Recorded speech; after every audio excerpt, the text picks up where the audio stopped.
समादाने। हम सिर्फ आशीर्वाद देने आते हैं, लेकिन अगर श्राद्ध न हुआ तो हम शांति नहीं, श्राप बनकर लौटेंगे। आज हम आपको सुनाने जा रहे हैं पितृपक्ष की अद्भुत और पावन कथा। यह कथा केवल सुनने मात्र से ही मनुष्य के जीवन के सब पाप नष्ट हो जाते हैं। जो भी व्यक्ति श्रद्धा और मन से इस कथा को सुनता है, उसके ऊपर यदि पितृदोष हो तो वह समाप्त हो जाता है। उसके जीवन के सारे दुख, दरिद्रता और विघ्न बाधाएं मिट जाती हैं। उसके घर में सुख समृद्धि का वास होता है और धन धान्य की कभी कमी नहीं रहती। यह कथा सुनने वाले को पूर्वजों का आशीर्वाद मिलता है और उसका जीवन खुशियों और सौभाग्य से भर जाता है। पितृपक्ष का महत्व अत्यंत गहरा है। शास्त्रों में कहा गया है कि इस समय हमारे पूर्वज स्वयं धरती पर आते हैं और अपने वंशजों से तर्पण और स्मरण की अपेक्षा करते हैं। जब हम उनका विधिपूर्वक स्मरण करते हैं तो वे संतुष्ट होकर हमें आशीर्वाद देते हैं। उनके आशीर्वाद से जीवन में सफलता, शांति और प्रगति का मार्ग प्रशस्त होता है। लेकिन यदि उन्हें भुला दिया जाए तो उनका असंतोष परिवार में दुख और विघ्न बढ़ा देता है। इसीलिए पितृपक्ष केवल एक धार्मिक पर्व नहीं, बल्कि यह हमारे पूर्वजों के प्रति कृतज्ञता व्यक्त करने का सर्वोच्च अवसर है। यही महान कथा भगवान श्री कृष्ण ने अपने प्रिय वाहन गरुड़ जी को सुनाई थी। जब गरुड़ जी ने विनम्र भाव से भगवान से प्रश्न किया, हे प्रभु, पितृपक्ष का इतना महत्व क्यों है?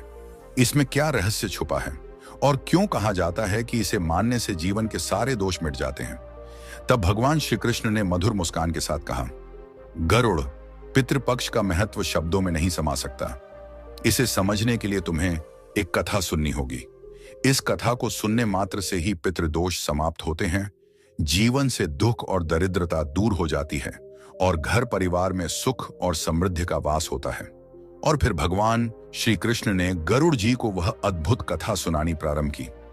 दोस्तों, आप भी इस कथा को ध्यानपूर्वक अवश्य सुनें। इस कथा के श्रवण मात्र से मनुष्य के सभी पाप और दोष नष्ट हो जाते हैं। पितृदोष से मुक्ति मिलती है, सभी कर्ज उतर जाते हैं और धन, धान्य तथा संपत्ति की प्राप्ति होती है। साथ ही सुंदर और गुणवान पत्नी का लाभ होता है। संतानहीन को संतान की प्राप्ति होती है। यह कथा अत्यंत महान है और विशेषकर पितृपक्ष में इसका श्रवण अवश्य करना चाहिए। इस कथा के सुनने से पितरदेव प्रसन्न होकर वरदान देते हैं।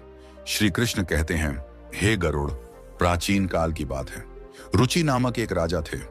उन्होंने संसार के मोह माया को त्याग दिया और निर्भय होकर ब्रह्मचर्य का पालन करते हुए पृथ्वी पर विचरण करने लगे। वे संसार की सभी भोग विलास की वस्तुओं को छोड़ चुके थे। उन्होंने घर गृहस्थी से भी नाता तोड़ लिया था। वे केवल एक बार भोजन करते और अधिकतर वन में ही विचरण करते रहते थे। राजा रुचि को ऐसा वैराग्य धारण किए देख उनके पितृगण अत्यंत दुखी हो गए। उन्होंने सोचा, हमारा वंशज यदि इस प्रकार संन्यास ले लेगा तो वंश की वृद्धि कैसे होगी? इससे तो वंश नष्ट हो जाएगा। इस चिंता से व्याकुल होकर उन्होंने निश्चय किया कि वे स्वयं जाकर राजा रुचि से मिलेंगे और उन्हें वैराग्य का त्याग करने के लिए समझाएंगे। एक दिन जब राजा रुचि गहन ध्यान और तपस्या में लीन थे, तभी उनके समस्त पितृगण वहां प्रकट हुए। जब उन्होंने आंखें खोली तो अपने सामने 4 दिव्य आत्माओं को खड़ा देखा। वे आश्चर्यचकित हो गए और प्रणाम करते हुए बोले, हे महान आत्माओं, आप कौन हैं और किस कारण से मेरे दर्शन देने आए हैं? वे दिव्य आत्माएं बोली, वत्स, हम तुम्हारे पूर्वज हैं। तुम्हारे इस वैराग्यपूर्ण आचरण से हम अत्यंत दुखी हैं, इसलिए तुमसे मिलने आए हैं। यह सुनकर राजा रुचि ने विनम्रता से कहा, हे पितृगण, आपके दर्शन से मैं धन्य हो गया, किंतु आप मेरे आचरण से दुखी क्यों हैं? मुझसे कौन सी भूल हो गई है? कृपया विस्तार से बताइए। पितरों ने कहा, वत्स, तुमने विवाह क्यों नहीं किया? विवाह स्वर्ग और मोक्ष प्राप्ति का श्रेष्ठ मार्ग है। गृहस्थ आश्रम के बिना मनुष्य का कल्याण नहीं होता। गृहस्थ में रहकर ही देवताओं, पितरों, ऋषियों और अतिथियों की सेवा की जा सकती है। विवाह और संतान के बिना मनुष्य देवऋण और पितृऋण से मुक्त नहीं हो सकता। संतान उत्पन्न किए बिना स्वर्ग की प्राप्ति असंभव है। यदि तुमने विवाह नहीं किया तो मृत्यु के बाद तुम्हें नरक मिलेगा और अगले जन्म में भी दुख भोगने पड़ेंगे। राजा रुचि ने उत्तर दिया, हे पितरों, विवाह करना अत्यंत दुखदायी है। इससे पाप बढ़ता है और अंत में अधोगति मिलती है। इसी कारण मैंने विवाह का त्याग किया है। स्त्री के साथ संबंध करने से मुक्ति नहीं मिलती। जो व्यक्ति अविवाहित रहकर विद्या अर्जित करता है और ज्ञान से आत्मा को शुद्ध करता है, वही श्रेष्ठ है। इसीलिए मैंने ब्रह्मचर्य का मार्ग चुना है। यह सुनकर पितरों ने कहा, वत्स, तुम्हारी बात उचित है कि इंद्रियों को वश में रखकर आत्मा को ज्ञान से निर्मल करना चाहिए, किंतु यह कल्याण का पूर्ण मार्ग नहीं है। यज्ञ, तप और दान के द्वारा अमंगल दूर होते हैं। जो शुभ और अशुभ कर्म फल की इच्छा रहित होकर किए जाते हैं, वे बंधन का कारण नहीं बनते। पूर्व कर्म का क्षय केवल भोग से ही होता है। पूर्व जन्म का जो पुण्य कर्म है, वह सुख दुख का भोग करने से निरंतर क्षीण होता रहता है। तब अर्षि रुचि ने कहा, हे पितामह, वेदों में कर्म मार्ग के प्रतिपादन द्वारा अविद्या और माया की पुष्टि की गई है। फिर आप मुझे विवाह करने के लिए क्यों प्रेरित कर रहे हैं? विवाह करने से तो मेरा अनिष्ट ही होगा। पितरों ने उत्तर दिया, वत्स, यह सत्य है कि कर्म अविद्या है, किंतु विद्या प्राप्त करना भी एक प्रकार का कर्म है। शास्त्रों में जो विहित कर्म बताए गए हैं, सज्जन पुरुष उनका उल्लंघन नहीं करते। उन्हीं के पालन से मोक्ष की प्राप्ति होती है। शास्त्रों में विवाह का आदेश दिया गया है। विवाह न करने वाले पुरुष को मुक्ति नहीं मिलती। संतान के बिना मोक्ष संभव नहीं है। संतान के द्वारा किए गए श्राद्ध कर्म से ही पितरों की तृप्ति और पुरुष को मुक्ति मिलती है। इसलिए हे पुत्र, तुम विधि पूर्वक विवाह करो। यदि विवाह नहीं करोगे तो तुम्हारे सभी कर्म व्यर्थ हो जाएंगे और तुम विफलता को ही प्राप्त करोगे। हमारे वंश के नष्ट होने पर हम पितरों की आत्माएं भी अतृप्त रह जाएंगी। पितरों ने आगे कहा, वत्स, विवाह करके संतान उत्पन्न करने से ही तुम अपने पितरों को संतुष्ट कर सकोगे। श्री कृष्ण कहते हैं, हे गरुड़। पितरों के ऐसे वचन सुनकर श्री रुचि को बड़ी ग्लानि हुई और उन्होंने विवाह करने का निश्चय किया। तब उन्होंने अपने पितरों से कहा, हे पितृगण, अब मैं वृद्ध हो गया हूं, मुझे कौन अपनी कन्या देगा? वैसे भी वृद्धावस्था में विवाह करना अत्यंत कठिन है। पितरों ने कहा, हे वत्स, यदि तुमने हमारे वचनों का पालन नहीं किया तो हम पितरों का पतन हो जाएगा और तुम्हारी भी अधोगति होगी। इतना कहकर वे अदृश्य हो गए। श्री कृष्ण कहते हैं, हे गरुड़। पितरों की बातें सुनकर और श्री रुचि अत्यधिक व्याकुल हो उठे। वे अपने पितरों की मुक्ति के लिए विवाह करने का विचार करते हुए कन्या की खोज में पृथ्वी पर विचरण करने लगे, किंतु उन्हें कहीं भी योग्य कन्या न मिली। बार बार पितरों के वचनों को याद करके वे चिंता में डूब जाते और सोचते, अब मैं क्या करूं, कहां जाऊं? मेरे पितरों की मुक्ति के लिए कौन स्त्री मुझसे विवाह करेगी? बहुत देर तक मनन करने के बाद आर्षि रुचि ने ब्रह्मा जी की तपस्या करने का निश्चय किया। उन्होंने 100 वर्षों तक वन में घोर तपस्या की। उनकी कठोर साधना से प्रसन्न होकर जगत पिता ब्रह्मा जी उनके समक्ष प्रकट हुए और बोले, हे रुचि, मैं तुम्हारी तपस्या से प्रसन्न हूं। जो भी अभिलाषा हो बताओ, मैं अवश्य उसे पूर्ण करूंगा। ऋषि रुचि ने विनम्रता पूर्वक प्रणाम करते हुए कहा, हे परमपिता, मेरे पितरों ने मुझे संतान उत्पन्न करने का आदेश दिया है, किंतु मुझे विवाह योग्य कोई कन्या नहीं मिल रही। कृपया मुझे एक कन्या प्रदान करें ताकि विवाह करके मैं संतान प्राप्त कर सकूं। तब ब्रह्मा जी बोले, हे विप्र, तुम स्वयं संसार के प्रजापति बनोगे। तुम्हारे द्वारा प्रजा की सृष्टि होगी। तुम्हारे पितरों ने जो कहा है वह सत्य है। तुम्हें विवाह करना चाहिए। इस अभिलाषा को मन में रखते हुए पितरों की पूजा करो। वे प्रसन्न होकर तुम्हें उत्तम स्त्री प्रदान करेंगे और तुम्हारी इच्छा पूर्ण होगी। इतना कहकर ब्रह्मा जी अंतर्ध्यान हो गए। ब्रह्मा जी के वचन सुनकर आर्षि रुचि ने निश्चय किया कि वे पुनः अपने पितरों को प्रसन्न करेंगे। वे एक नदी के तट पर पहुंचे और एकांत में बैठकर अपने पितरों का तर्पण किया। तर्पण के बाद एकाग्र चित्त होकर वे भक्ति पूर्वक पितरों की स्तुति करने लगे। श्री कृष्ण कहते हैं, हे गरुड़, आर्षि रुचि ने जो स्तुति अपने पितरों के लिए की, उसे प्रत्येक मनुष्य को ध्यान पूर्वक सुनना चाहिए। यह स्तुति सब पापों और दोषों को नष्ट करने वाली है। जो इसे केवल एक बार भी सुन ले, उसके अनेक पाप नष्ट हो जाते हैं और उसे पितरों का आशीर्वाद प्राप्त होता है। इसीलिए हे गरुड़, तुम भी इसे ध्यान से सुनो, तभी इस कथा के श्रवण का फल तुम्हें मिलेगा। आर्षि रुचि स्तुति करने लगे। जो अधिदेवता के रूप में विद्यमान रहते हैं और जो श्राद्ध के अवसर पर देवताओं से स्वधा द्वारा तृप्त किए जाते हैं, उन सभी पितृगणों को मैं प्रणाम करता हूं। स्वर्ग में अवस्थित महर्षि गण भक्ति और मुक्ति की इच्छा से मानसिक श्राद्ध द्वारा जिन पितरों को तृप्त करते हैं, उन सभी पितरों को भी मैं प्रणाम करता हूं। अग्निस्वात, वर्षद, आज्ञा और सोमपति गण इस श्राद्ध में मेरे द्वारा तृप्त होकर संतुष्ट हों। अग्निस्वात पितर मेरी पूर्व दिशा की, वर्षद पितर दक्षिण दिशा की, आज्ञ पितर पश्चिम दिशा की और सोमपति पितर उत्तर दिशा की रक्षा करें। ये सभी पितृगण भूत, प्रेत, पिशाच और असुरों के कारण उत्पन्न दोषों से सदा हमारी रक्षा करें।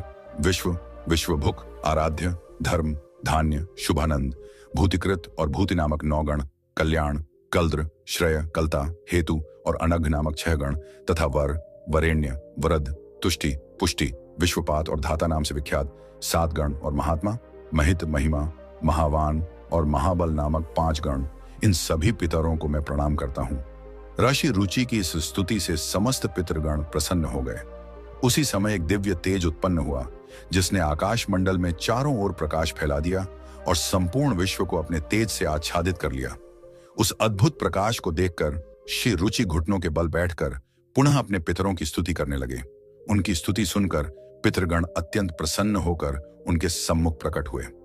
अर्षि रुचि ने पुष्प, गंध और विविध नैवेद्य अर्पित किया।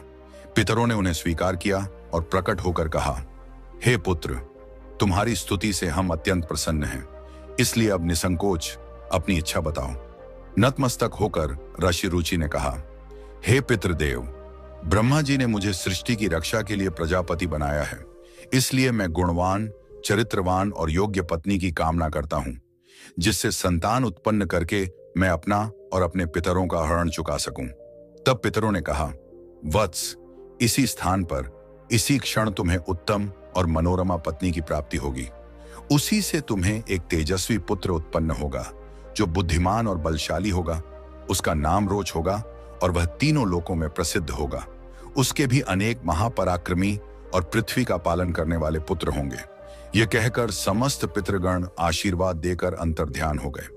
पितरों के अंतर्ध्यान होते ही उनकी कृपा से उसी समय नदी के मध्य से एक अद्भुत दृश्य प्रकट हुआ। वहां से प्रमलोचा नामक एक अत्यंत सुंदर, मन को मोह लेने वाली अप्सरा प्रकट हुई। वह महात्मा रुचि के समीप आई और मधुर वाणी में बोली, हे तपस्वी श्रेष्ठ, वरुण के पुत्र महर्षि पुष्कर की एक अतिशय सुंदर कन्या है जिसका नाम मानिनी है। मैं उसी रूपवती कन्या को आपके लिए भार्या स्वरूप प्रदान करती हूँ। आप उससे विवाह करें। उस कन्या से आपको अतिशय बुद्धिमान पुत्र उत्पन्न होगा जिसका नाम मनु होगा। इसके बाद प्रजापति रुचि ने उस अप्सरा द्वारा प्रदत्त कन्या मानिनी से विधि पूर्वक विवाह किया। श्री कृष्ण कहते हैं, हे गरुड़, इस प्रकार आज रुचि ने अपने पितरों को प्रसन्न करके योग्य पत्नी प्राप्त की और अपने वंश की वृद्धि की। इसके बाद भगवान श्री कृष्ण ने गरुड़ जी को पितरों को प्रसन्न करने के अनेक उपाय बताए। उन्होंने कहा कि ये उपाय मनुष्य के जीवन से पितृदोष को समाप्त करते हैं और पितरों की कृपा प्राप्त करने में सहायक होते हैं। श्री कृष्ण ने कहा, पितरों को प्रसन्न करने का सबसे पहला और मुख्य उपाय तर्पण है। तर्पण का अर्थ है पितरों को जल अर्पित करना। पितृपक्ष में पवित्र जल लेकर काले तिल, दूध और कुश के साथ पितरों का आह्वान करते हुए श्रद्धा से जल अर्पण करना चाहिए। तर्पण करते समय एयुएम पितृभ्यः स्वधा मंत्र का उच्चारण करने से पितर प्रसन्न होकर आशीर्वाद देते हैं। उन्होंने आगे कहा, श्राद्ध कर्म पितरों की तृप्ति के लिए अत्यंत आवश्यक है। इसमें पितरों के निमित्त सात्विक भोजन, फल और वस्त्र अर्पित किए जाते हैं। श्राद्ध करने वाले को ब्राह्मणों को भोजन कराना चाहिए और उन्हें वस्त्र व दक्षिणा देकर आशीर्वाद लेना चाहिए। श्राद्ध के दिन विशेष रूप से खीर, पूरी, सब्जी और अन्य सात्विक भोजन बनाकर पितरों को अर्पित करना चाहिए। तीसरा उपाय श्री कृष्ण ने बताया, गाय, ब्राह्मण और अन्य जीवों को भोजन कराना। विशेषकर गाय, कुत्ते और कौवे को भोजन देने से पितर तृप्त होते हैं। श्राद्ध के दिन गाय को रोटी और हरी घास तथा कौवे को चावल और खीर अर्पित करना विशेष शुभ माना जाता है। इससे पितरों की कृपा मिलती है और पितृ दोष का नाश होता है। फिर श्री कृष्ण ने कहा, पीपल और तुलसी के वृक्ष की पूजा करना भी पितरों को प्रसन्न करने का श्रेष्ठ उपाय है। पीपल का वृक्ष पितृगणों का निवास स्थान माना जाता है, जबकि तुलसी देवी लक्ष्मी का प्रतीक है। श्राद्ध के दिन पीपल और तुलसी की पूजा करके तथा पीपल के नीचे दीप जलाकर पितरों को तृप्त किया जाता है। इससे पितर प्रसन्न होकर परिवार को सुख, समृद्धि और आशीर्वाद प्रदान करते हैं।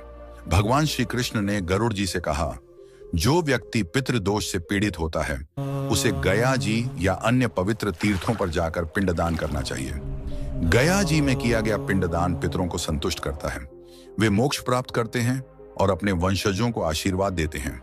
पिंडदान के समय काले तिल, कुश और चावल का उपयोग कर पितरों को अर्पण करना चाहिए। यह प्रक्रिया उनकी आत्मा को शांति और तृप्ति देती है। श्री कृष्ण आगे कहते हैं, पितरों को प्रसन्न करने के लिए श्राद्ध पक्ष में व्रत रखना चाहिए। इस समय सात्विक आहार ग्रहण करना चाहिए और ब्रह्मचर्य का पालन करना चाहिए। श्राद्ध पक्ष में मांस, मदिरा और तामसिक आहार का सेवन नहीं करना चाहिए। व्रत के दौरान भगवान विष्णु, शिव और देवी लक्ष्मी की आराधना करनी चाहिए। इससे पितरों की आत्मा को शांति मिलती है और वे प्रसन्न होकर आशीर्वाद देते हैं। भगवान श्री कृष्ण ने बताया, पितरों को संतुष्ट करने का एक विशेष उपाय है अन्नदान और वस्त्रदान। गरीबों, ब्राह्मणों और साधुओं को भोजन और वस्त्र अर्पित करने से पितरों की आत्मा तृप्त होती है। श्राद्ध पक्ष में किया गया यह दान मनुष्य को अपार पुण्य देता है और पितृ दोष से मुक्ति दिलाता है। पितरों की कृपा से परिवार में सुख समृद्धि बनी रहती है। उन्होंने कहा, पवित्र नदियों, विशेषकर गंगा में स्नान करके पितरों के लिए जल अर्पित करना अत्यंत शुभ माना जाता है। गंगा जल पितरों की तृप्ति का सर्वोत्तम माध्यम है। इससे पितृ दोष समाप्त होता है और व्यक्ति के पाप धुल जाते हैं। गंगा स्नान से पितरों की आत्मा को शांति मिलती है और वे प्रसन्न होकर वंशजों को आशीर्वाद देते हैं। श्री कृष्ण ने यह भी बताया, पितरों को प्रसन्न करने के लिए सत्संग में सम्मिलित होना और पवित्र ग्रंथों का पाठ करना चाहिए। विशेष रूप से भगवत गीता का 11वां अध्याय पढ़ना अत्यंत लाभकारी है। इसके पाठ से पितरों की आत्मा को शांति मिलती है और वंशजों पर उनकी कृपा बनी रहती है। भगवान श्री कृष्ण ने अंत में कहा, जो भी व्यक्ति इन उपायों को श्रद्धा और विश्वास के साथ करता है, उसे जीवन में सभी प्रकार के सुख और समृद्धि प्राप्त होते हैं। पितृदोष से मुक्ति मिलती है और परिवार में शांति बनी रहती है। हे गरुड़, जो इन उपायों का पालन करता है, उसके पितर सदैव प्रसन्न रहते हैं। तो दोस्तों, इस प्रकार गरुड़ पुराण में पितृपक्ष की कथा और पितरों को प्रसन्न करने के उपायों का विस्तार से वर्णन मिलता है। यह कथा हमें सिखाती है कि पितरों की सेवा और तर्पण करना हर मनुष्य का परम कर्तव्य है। दोस्तों, उम्मीद है आपको यह कथा और जानकारी पसंद आई होगी। अगर अच्छी लगी हो तो इसे लाइक करें, परिवार और दोस्तों के साथ शेयर करें और ऐसी ही आध्यात्मिक जानकारियां पाने के लिए हमारे चैनल को सब्सक्राइब करना न भूलें। आपका धन्यवाद।